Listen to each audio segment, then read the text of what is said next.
The value of Bitcoin has increased dramatically over the past several weeks, if not several months. And I've talked to many people who have bought Bitcoin 5 years ago, and some who have bought it in stages over the past few years. And I think the one thing no one seems to be paying attention to is the hidden tax bill that is within your Bitcoin portfolio. So the capital gains taxes you're most likely facing if you have any growth within your Bitcoin portfolio. And I wanted to show what that tax bill might be and offer some solutions on how to address that and how to pay for that tax bill in the most cost efficient manner. So if, let's just say, someone invested $100,000 into Bitcoin when the price of Bitcoin was $5,000. At the time I'm making this video, I'm going to round up a little bit, but in Canadian dollars, the price of Bitcoin is about 90,000. So if you invested at $5,000 and it's worth 90 right now, that's an 18 times gain. So $100,000 is worth $1.8 million.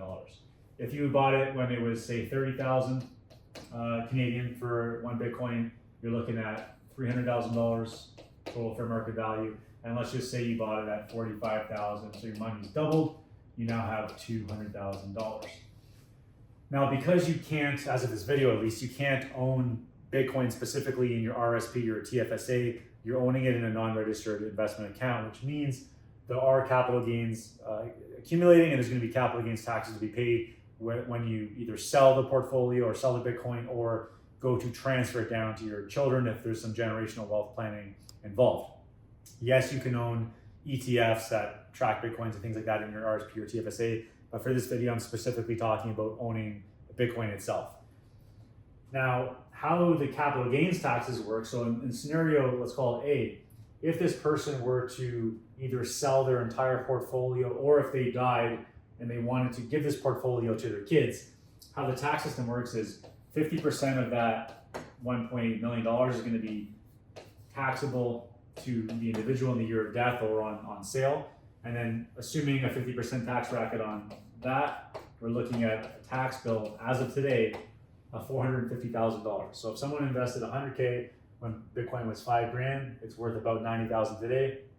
There's a $450,000 tax bill associated with this portfolio. Now, I'm also assuming they're not doing any sort of reinvesting, or the ACV hasn't been bumped up in some fashion. So this is just straight transactional one purchase. For this, call it option B, we're looking at a cap gain of 150,000, and then 50% of that, we're looking at $75,000 in taxes owing. And then for option C, we're looking at $100,000 cap gain and then $50,000 in taxes owing. So in any scenario, if there's been any appreciation, there will be taxes owed.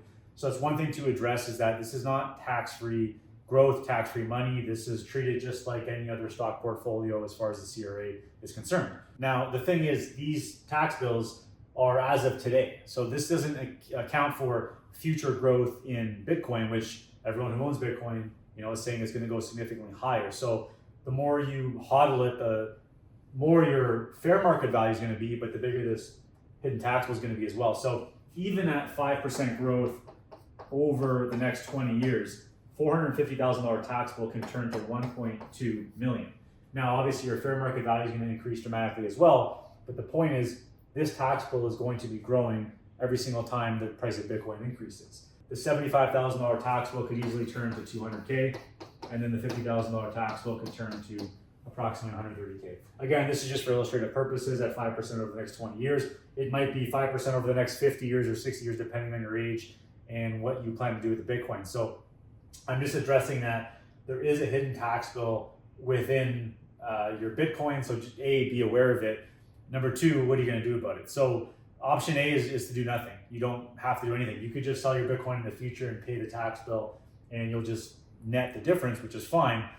But if you plan on keeping some of your Bitcoin or all of your Bitcoin for your children and future generations, you want to come up with a solution to address these numbers in a very tax efficient manner. And one of those is going to be purchasing a whole life insurance policy.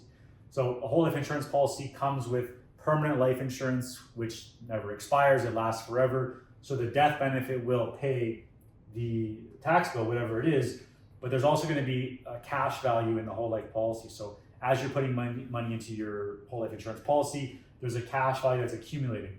The funny thing is, you could actually borrow against your cash value to purchase more Bitcoin and still have the death benefit pay off the tax bill. So the solution could actually help you accumulate more Bitcoin throughout your lifetime.